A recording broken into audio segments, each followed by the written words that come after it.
kepada Bapak Ibu para jamaah sholat maghrib Masjid Nasional Al-Akbar Surabaya rahimahumullah. Monggo barangkali tidak ada halangan atau tidak ada udzur, kami persilakan untuk mengikuti kajian ba'da maghrib yang pada malam hari ini, yaitu ngaji kitab Nasha'ihul Ibad yang akan disampaikan oleh beliau yang terhormat Bapak Profesor Dr. Kiai Haji Saiful Jazil MAG. Monggo para jamaah yang berkenan untuk mengikuti, kami persilakan untuk menempati tempat yang telah disediakan. Assalamualaikum warahmatullahi wabarakatuh. Bismillahirrahmanirrahim. Alhamdulillahirabbil alamin, wassalatu wassalamu ala asrafil anbiya'i wal mursalin wa ala alihi wa sahbihi ajma'in. Amma ba'du. Hadirin hadirat para jamaah Masjid Nasional Al-Akbar Surabaya, para pendengar radio Mass Media FM, para pemirsa Al-Akbar TV dan Madu TV dimanapun berada, khususnya yang berada di ruang utama Masjid Nasional Al-Akbar Surabaya. Syukur alhamdulillah pada malam hari ini, Senin tanggal 30 Oktober 2023, kita bisa hadir di ruang utama Masjid Nasional Al-Akbar Surabaya guna mengikuti ngaji kitab Nasha'ihul Ibad yang pada malam hari ini, yaitu tentang mengapa Allah tidak menghukum kita padahal kita banyak dosa, yang langsung akan disampaikan oleh beliau yang terhormat Al-Mukarram Bapak Profesor Dr. Kiai Haji Saiful Jazil MAG. Kepada beliau kami persilahkan. Assalamualaikum warahmatullahi wabarakatuh. Bismillahirrahmanirrahim. Alhamdulillahirabbil alamin. Allahumma shalli ala sayyidina Muhammadin abdika wa nabiyyika wa rasulika nabiyyil ummi wa ala alihi wa sahbihi wa sallim tasliman biqadri 'azamati dzatika fi kulli waqtin wa hin. Amma ba'du. Bapak Ibu para jamaah rahimakumullah, syukur alhamdulillah pada malam ini kita bisa hadir kembali mengikuti kajian Senin malam habis maghrib di Masjid Al-Akbar yang tercinta ini. Mudah-mudahan kajian malam ini disertai hidayah dan ridhonya Allah, dan kita semua dapat ilmu yang manfaat dan barakah. Amin ya rabbal alamin. Ala hadhin niyah wa likulli niyatin sholihah wa li hajatin al hajatikum lana wa lahumul fatihah. A'udzu billahi minasyaitonir rajim. Bismillahirrahmanirrahim. Alhamdulillahirabbil alamin. Arrahmanirrahim. Iyyaka na'budu wa iyyaka nasta'in. Ihdinas siratal mustaqim. Shiratal ladzina an'amta 'alaihim ghairil maghdubi 'alaihim waladdallin. Fatihah sekali lagi ditujukan kepada saudara-saudara kita kaum muslimin di Palestina. Mudah-mudahan diberikan kemenangan, kekuatan iman lahir dan batin di dalam menjalankan jihad melawan Zionis Israel. Al-Fatihah. A'udzubillahi minasyaitonir rajim. Bismillahirrahmanirrahim. Alhamdulillahirabbil alamin. Arrahmanirrahim. Iyyaka na'budu wa iyyaka nasta'in. Ihdinas siratal mustaqim. Shiratal ladzina an'amta 'alaihim. Bapak Ibu yang kami hormati, ini ada salah seorang murid bertanya kepada gurunya begini, kam nuqsillaha wa la yu'aqibuna. Wahai guru, kenapa Allah tidak menghukum kita padahal banyak dosa dan kesalahan yang kita lakukan? Faradda alaih syekh, maka gurunya memberikan jawaban begini, kam yu'aqibukallahu wa anta la tadri. Sebenarnya banyak hukuman yang diberikan oleh Allah kepadamu tapi kamu tidak merasa dan tidak mengerti. Alam yaslubka halawatu munajati, bukankah kamu pernah merasakan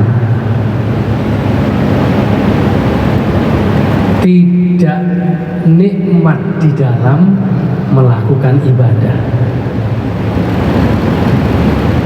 Bukankah kamu merasakan tidak nikmat di dalam ibadah kepada Allah? Wa ma ibtala ahadun bi musibatin 'azamu 'alaihi min qaswati qalbihi.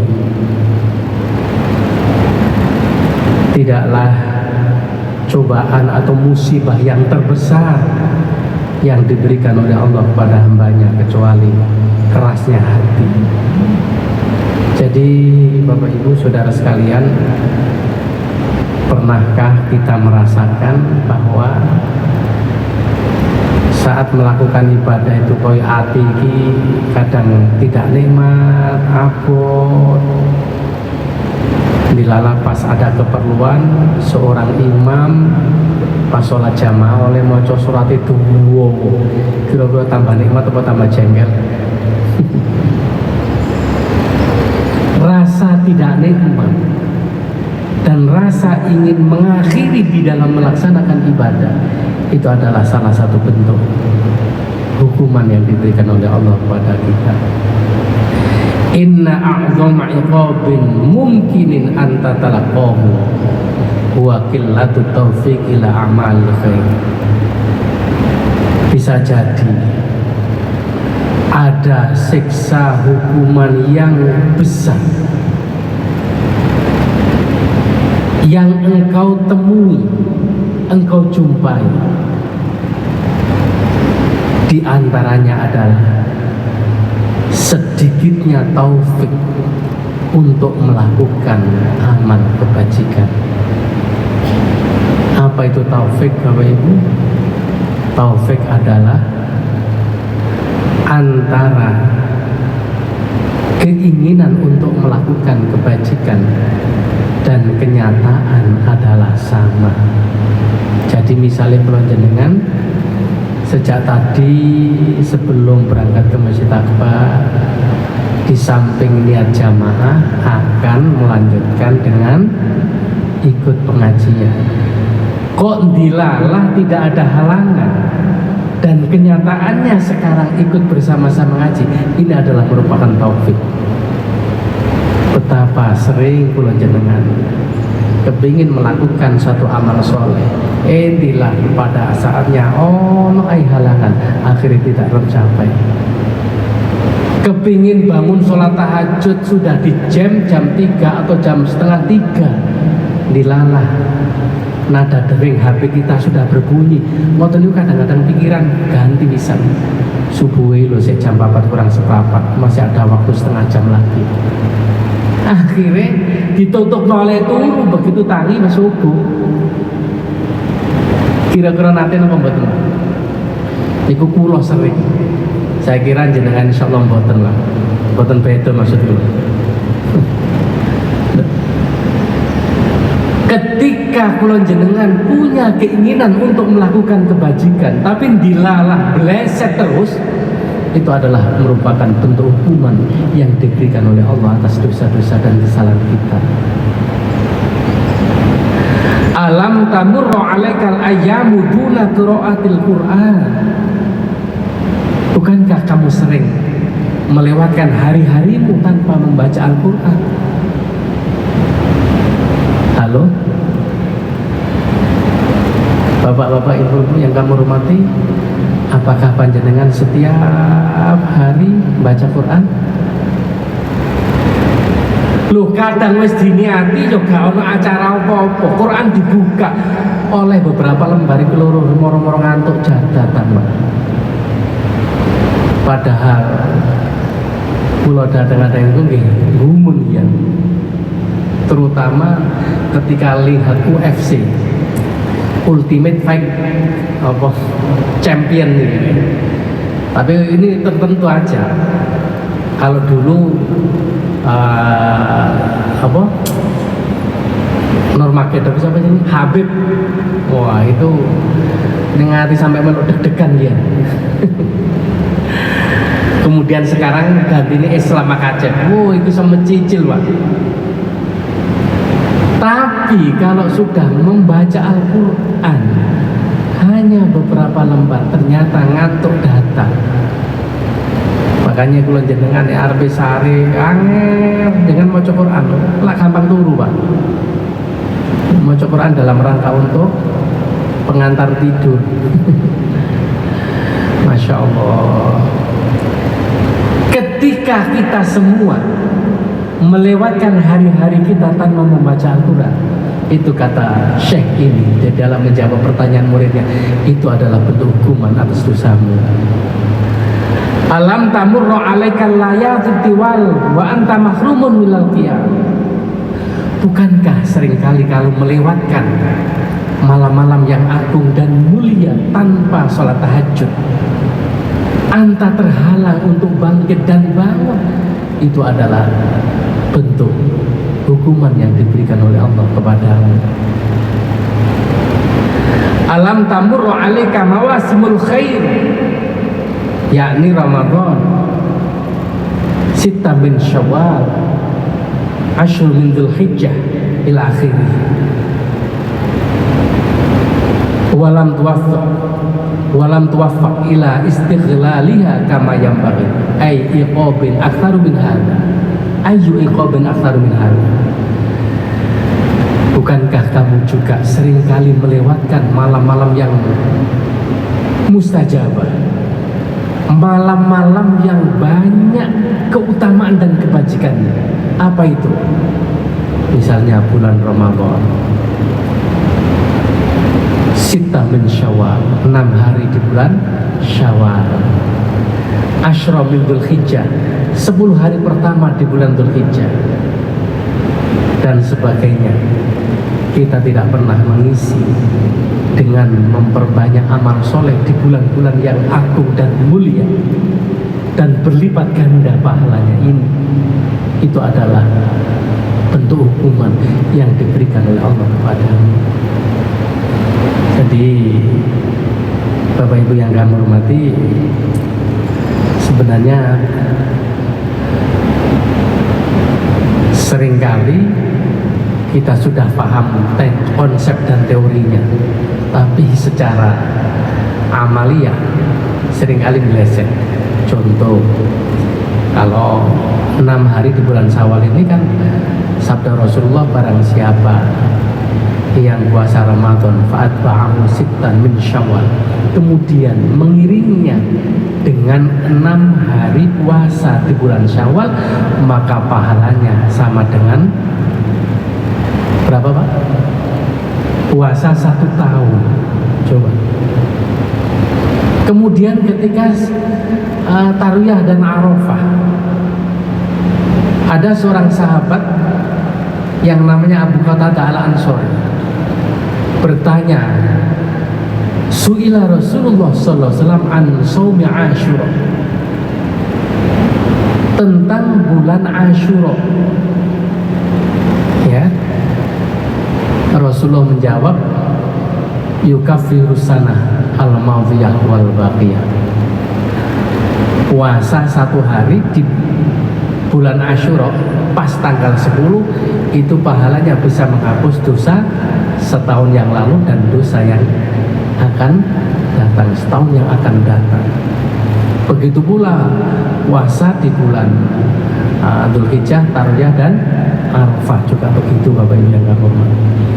Tapi seringkali di hari-hari yang mulia yang Allah melipat gandakan pahalanya, justru kita lewati begitu saja tanpa menyibukkan diri di dalamnya. Ini adalah merupakan bentuk hukuman yang diberikan oleh Allah atas dosa-dosa yang kita lakukan. Nah, karena itu ada sebuah hadis di mana Rasulullah sallallahu alaihi wasallam bersabda, "Idza aradallahu bi 'abdin khairan istamala." Apabila Allah itu menghendaki seorang hambanya akan ditakdirkan menjadi orang baik, istamalahu, Allah akan selalu menuntunnya untuk melakukan kebajikan itu. Ketika Rasulullah bersabda seperti ini, kemudian para sahabat bertanya, kaifa yasta'miluhu ya Rasulullah? Bagaimana caranya Allah menuntun hambanya untuk selalu dalam kebaikan itu? Qala liyuwaffiqahu li'amalin sholihin qabla mautih.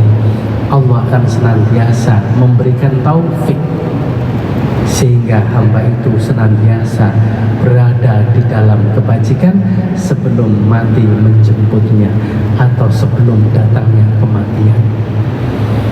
Karena itu Bapak Ibu, kita harus bersyukur kepada Allah di saat banyak orang-orang yang masih berkendaraan ya di jalan raya. Kita semua sekarang sudah berada di masjid yang mulia, sholat jamaah maghrib, kemudian dilanjutkan dengan pengajian. Mudah-mudahan kita semua termasuk orang-orang yang ditakdirkan menjadi golongan orang-orang yang soleh, orang-orang yang baik, dan kalaulah suatu saat nanti ditakdirkan mati, muka-muka dalam keadaan husnul khotimah. Allahumma amin ya rabbal alamin. Ala tuhissu bithaqi ta'ah. Apakah engkau juga tidak merasakan beratnya ketaatan, beratnya ibadah? Ala tuhissu bi dha'fi amamal hawa wasyahwat. Bukankah kamu juga merasakan betapa lemahnya dirimu ketika sudah berhadapan dengan hawa nafsu dan syahwat? Seringkali kebaikan yang sudah kita niatkan ini kalah dengan hawa nafsu. Ya seperti yang saya katakan tadi Bapak Ibu, saya ini juga sering niat puasa Senin Kemis, dilalah pas tangi turun dadak weteng luwe, dilalah bojo iku yo masak enak sayur asem, kemudian pindang ditepung, ono telur dadar, sambel terasi, ngoten nggih. Arepe budal nang kampus kok ning atiku iki buka apa diterusno ngoten. Lho. Terus ning ati muni timbangane poso kae ikhlas alah mangan ae. Nah, Bapak Ibu yang kami hormati, ketika engkau merasakan betapa beratnya melakukan amal soleh, abot sanggane, dan kita tidak berdaya di hadapan hawa nafsu kita, maka itu adalah juga merupakan bentuk hukuman yang diberikan oleh Allah atas dosa yang kita lakukan. Alam tuktala bihubbil mal wajah wasyah. Bukankah kamu juga diuji mendapatkan cobaan bihubbil mal, cinta harta benda, waljah dan pangkat, kedudukan, wasyahro dan popularitas. Ngapunten, seperti ini kan di syuting, diviralkan dalam hati. Notone niku ngira tuh angel Bapak Ibu yang hormati. Terus terang, kalau ngaji biasa lingkupnya kula jenengan yang terbatas, ini tidak ada harapan untuk menjadi terkenal. Tapi bareng diviralkan, ini kita terus ningati muni, ingin kuning yang tak sampai no gak enak. Terus kemudian nggak menarik, bisa jadi nggak diundang mana, kira-kira ngoten lah. Sehingga harapannya kita menjadi terkenal, kemudian viral dan banyak yang ngundang. Ujung-ujungnya nih banyak yang ngundang kan akhirnya apa? Bihubbil mal, kan akeh sangune, ujung-ujungnya harta. Ketika hatimu senang dengan popularitas, dengan kedudukan, dengan dengan harta kekayaan, itu adalah merupakan bencana, cobaan, ataupun merupakan hukuman yang diberikan oleh Allah padamu, dan kamu tidak merasakan itu. Ayu iqabin aktsar min dzalik. Masih adakah bentuk siksaan atau hukuman yang lebih banyak dari itu? Alam tusahil alikal ghibah wa namimah wal kibr. Bukankah kamu merasa mudah untuk melakukan ghibah? Ghibah ini apa? Ngerasani. Wa namimah, adu domba. Atau kalau sekarang itu suka menyebarkan berita hoax. Wal kibr, dan berkata tidak jujur atau suka berdusta.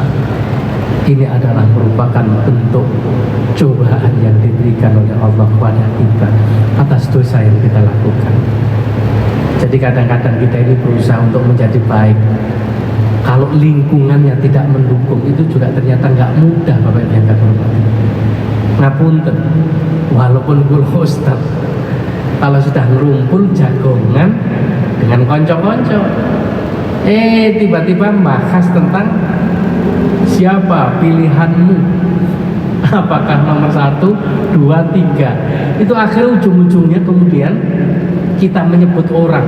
Lah kalau kita menyebut orang, akhirnya mau tidak mau, kenapa kamu tidak milih A? Kenapa tidak mau B? Kenapa pilih C?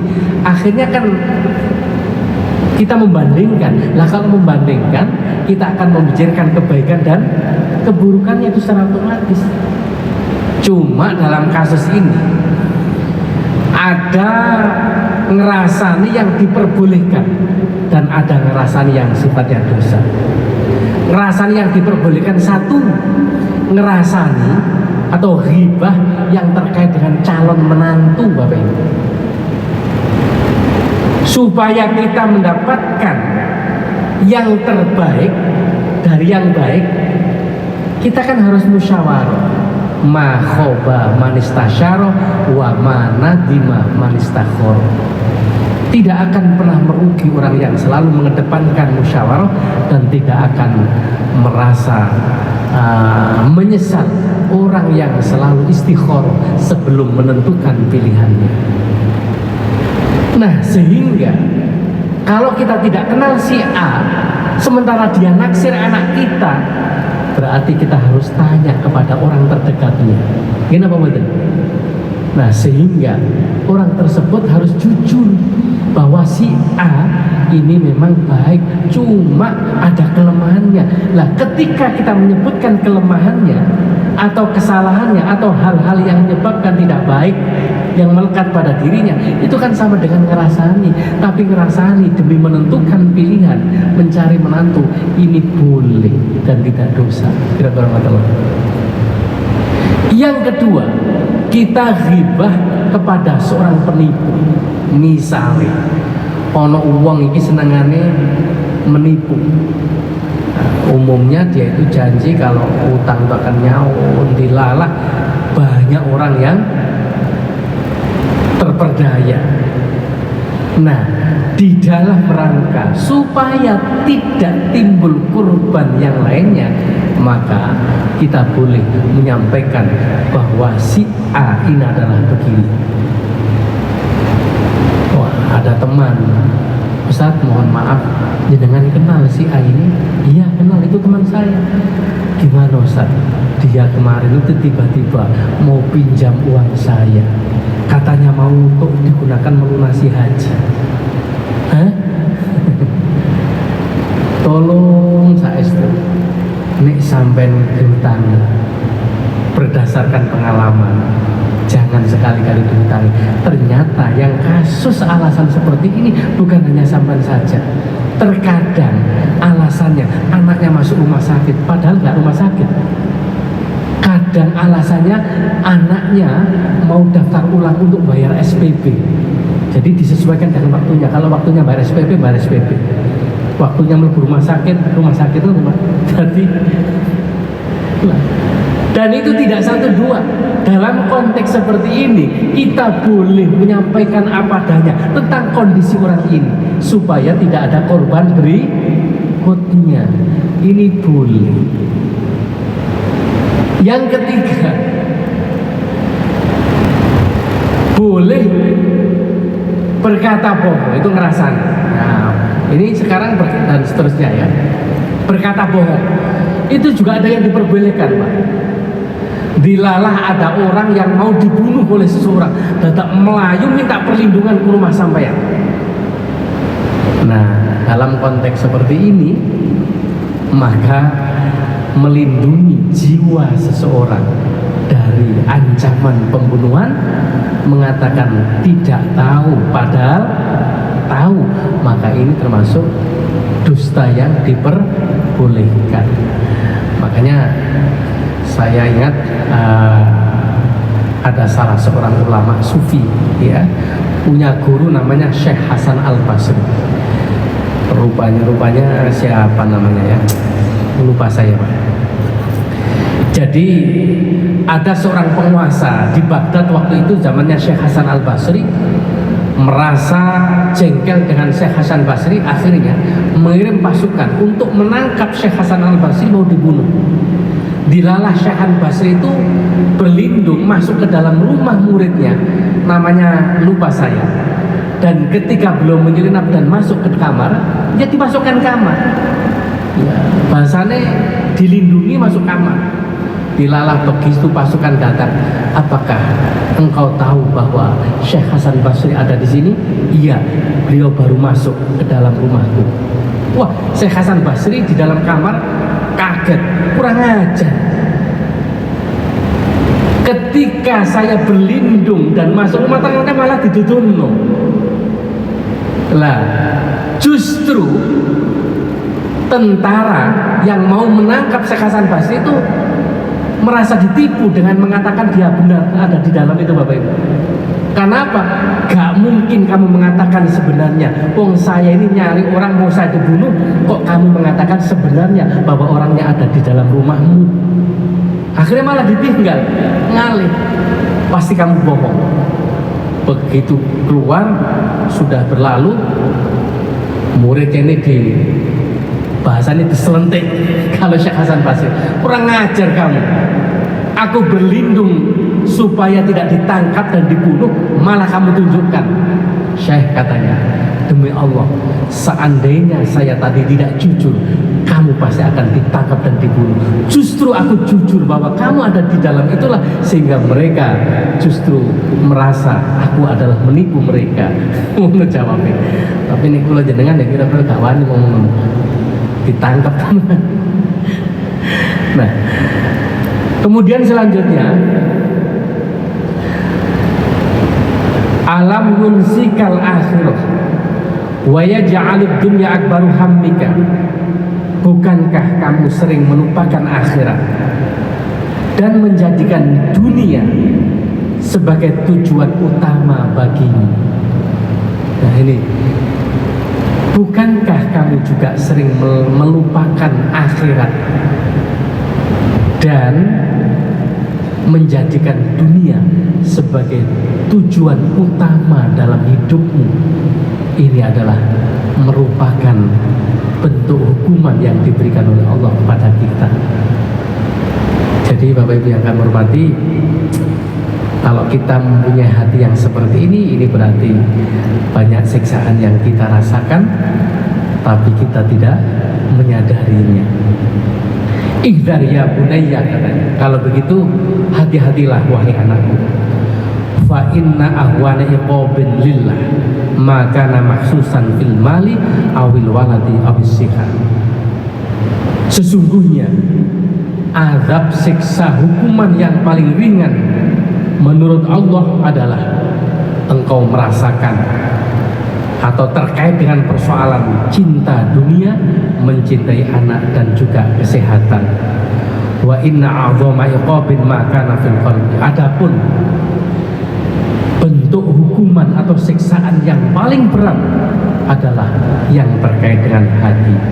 Fas'alillahil afiyah wastaghfir lidzambika. Karena itu mohonlah ampun kepada Allah dan mohonlah keselamatan kepada Allah.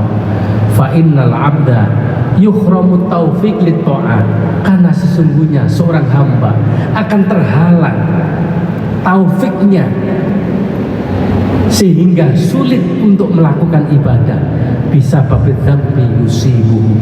Itu disebabkan karena dosa yang masih melekat di dalam dirinya dan belum diampuni oleh Allah Subhanahu wa ta'ala.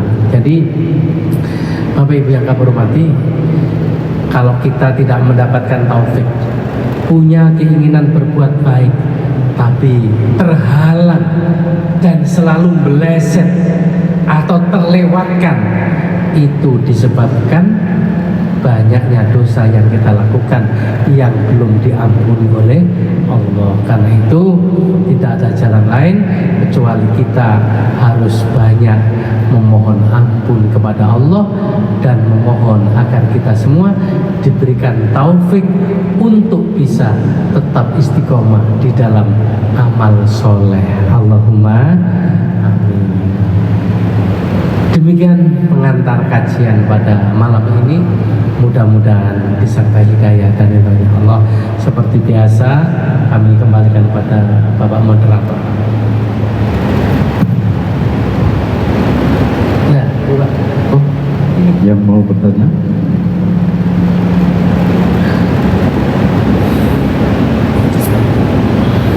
Assalamualaikum warahmatullahi. Mohon maaf ya, ini berkenaan dengan ilmu yang manfaat jadi seperti apa? Mohon penjelasan. Jadi ini pertanyaan yang luar biasa, kelihatannya sederhana, yang terkait dengan ilmu yang manfaat. Ilmu yang manfaat adalah ilmu yang ketika kita mendapatkannya langsung diamalkan untuk dirinya sendiri. Yang kedua,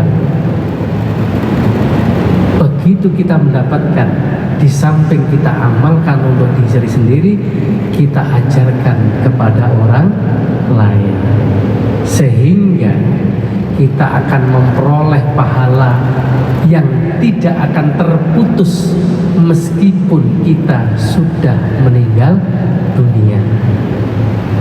Jadi seperti ini Bapak-bapak dan saudara sekalian, kemudian panjenengan mempunyai motivasi yang luar biasa di dalam menjalankan ibadah, kemudian di dalam memohon ampun kepada Allah. Di antara salah satunya adalah karena mendengar kajian pada malam ini, maka ini adalah bagian ilmu yang manfaat. Meskipun nanti saya mati, saya akan terus mendapatkan keberkahan pahalanya. Itu. Jadi ilmu yang manfaat adalah ilmu yang diamalkan dan diajarkan kepada orang lain. Cuma resikonya menjadi ustadz seperti saya ini, itu diancam oleh Allah dalam Al-Quran. Ya ayyuhalladzina amanu lima taquluna ma la taf'alun. Wahai orang-orang beriman, mengapa kamu hanya bisa ngomong tapi tidak bisa melakukan?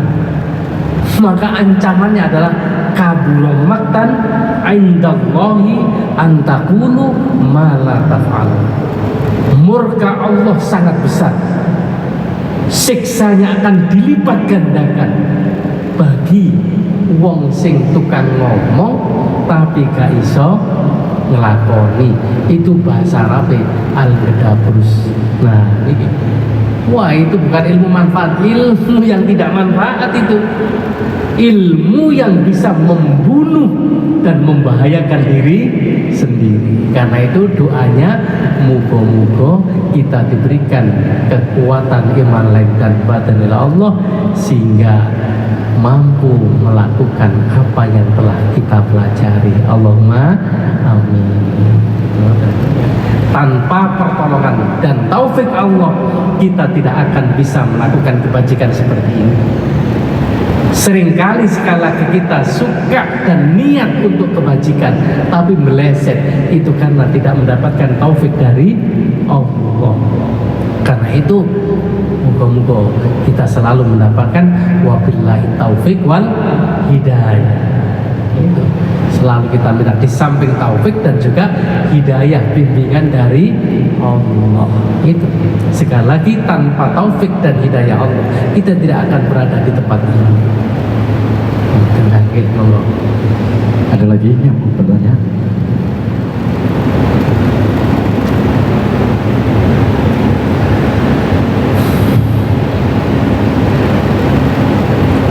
Assalamualaikum warahmatullahi wabarakatuh. Assalamualaikum. Namun kan Ustaz, perihal gibah, karena sekarang memang lagi panas-panasnya paslon ya, dari 3 ini. Apakah kalau kita berdiskusi mengenai 3 paslon ini, kan pasti kita akan mengupasnya. Satu kekurangannya di sini, kelebihannya di sini, yang satu juga begitu. Apakah niku termasuk gibah? Karena ngapunten kalau kita tidak mengupasnya, ngapunten pripun? Karena ngapunten janji, istilahnya gitu Ustaz, janji yang boleh diingkari itu adalah janji politik terus Ustaz. Ngapunten. Janji yang boleh diingkari ya. Cukup ya. Pertanyaan kula. Assalamualaikum warahmatullahi wabarakatuh.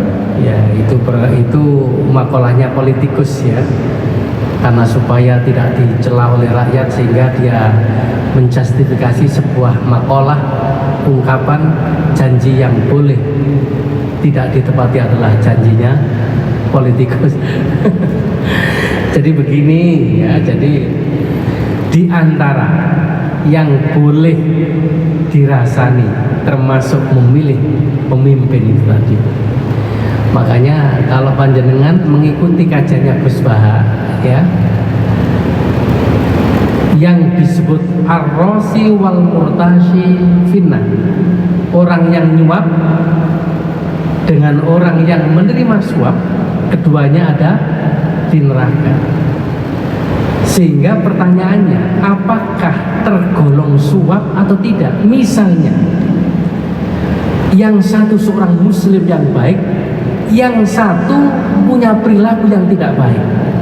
Dalam kondisi sekarang, kalau politik tidak ditunjang dengan biaya yang cukup, kira-kira menang apa kalah? Jelas al-haq itu kalah dengan yang batil, yang baik dengan yang buruk. Untuk konteks saat ini karena money politik. Oleh karena itulah, demi supaya orang yang baik ini eksis dan terpilih dan tidak kalah dengan orang yang tidak baik, maka biaya yang dikeluarkan di dalam rangka untuk supaya dia menang itu tidak dikategorikan sebagai bentuk suap. Bisa dipahami ini? Nah, karena kalau orang Islam tidak melakukan seperti itu, maka umat Islam akan menjadi orang yang tertindas dan akan menjadi orang yang kalah. Karena memang zamannya sudah seperti itu. Perlu kita bandani. Ngoten lah kira-kira. Nah, sehingga supaya orang-orang Islam itu juga paham bahwa orang yang terbaik adalah ini, dengan argumentasi, dengan kenyataan yang memang kita ketahui, ya terpaksa harus memberikan klarifikasi bahwa si A itu begini dan begitu, maka itu termasuk boleh untuk dirasani. Jadi ngapunten, ngerasani calon pemimpin di dalam rangka untuk menentukan pilihan yang terbaik dari yang baik ini, maka hukumnya boleh gitu.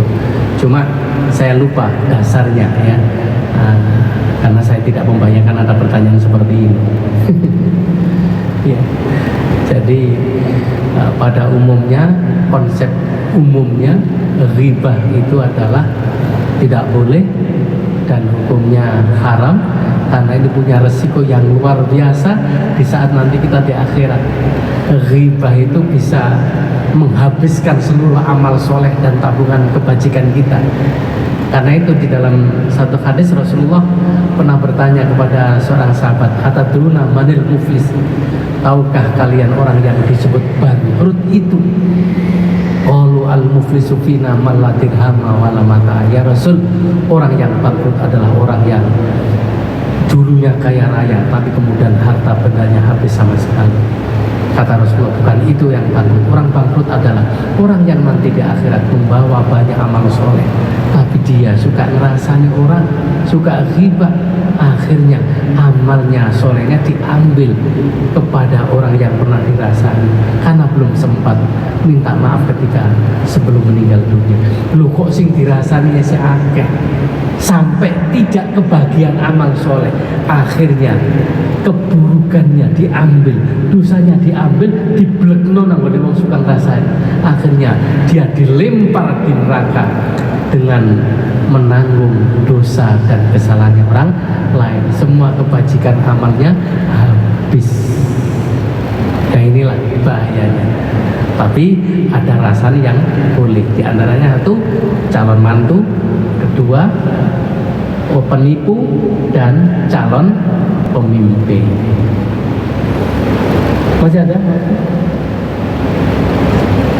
Mungkin.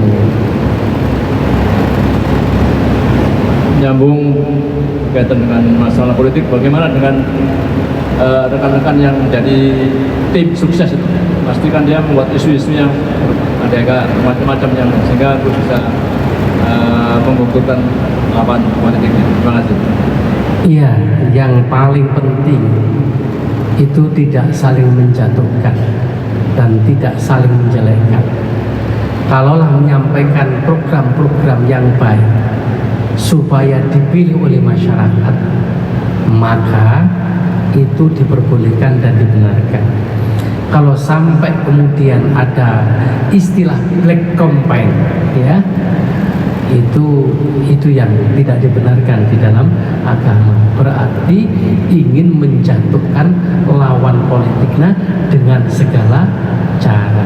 Di negara Pancasila, negara kita yang memang mayoritas umat Islam ini, jangan sampai melakukan seperti itu. Kalaulah misalnya kita tidak setuju terhadap pilihan orang lain, jangan kemudian menyebabkan kita saling bermusuhan dan kemudian apalagi sampai timbul kebencian yang berlarut-larut. Perbedaan pilihan itu biasa, ya. Kalaulah kemudian tim sukses, namanya jadi tim sukses, pasti program-programnya yang terbaik menurut versi beliau. Sebab kalau kita lihat mulai dari Ganjar, Pak Prabowo maupun Pak Anies, itu semuanya punya ulama-ulama yang hebat yang menjadi rujukan, ya kan gitu. Pak Ganjar juga ke Kiai dan minta doa restu. Pak Prabowo juga datang ke Kiai dan minta doa restu. Pak Anies Baswedan juga begitu. Jadi mereka semua ini banyak para alim ulama, para kiai yang ada di dalamnya. Lah kula jenengan milih ya sesuai dengan yang kita yakini. Karena itu di dalam satu hadis Rasulullah menyatakan da'ma yuribuka ila ma la yuribu. Tinggalkan keraguan-raguanmu menuju kepada sesuatu yang tidak meragukanmu. Nah, mana di antara tiga calon yang paling meyakinkan kita untuk membawa Indonesia menjadi baldatun thayyibatun wa rabbun ghafur, yaitu sesuai dengan keyakinan. Nah, keyakinan yang bagaimana? Ya, keyakinan yang didukung oleh musyawarah. Musyawarah siapa? Ini kula jenengan ya musyawarahnya kepada para alim ulama supaya tidak salah pilih. Saya kira demikian, Bapak Ibu yang kami hormati, mudah-mudahan kita semua, Indonesia dipilihkan oleh Allah Subhanahu wa taala pemimpin yang adil, yang jujur, yang membawa negara Indonesia menjadi negara baldatun thayyibatun wa rabbun ghafur. Amin ya rabbal alamin. Subhanakallahumma wa bihamdika asyhadu an la ilaha illa anta astaghfiruka wa atubu ilaik. Assalamualaikum warahmatullahi wabarakatuh.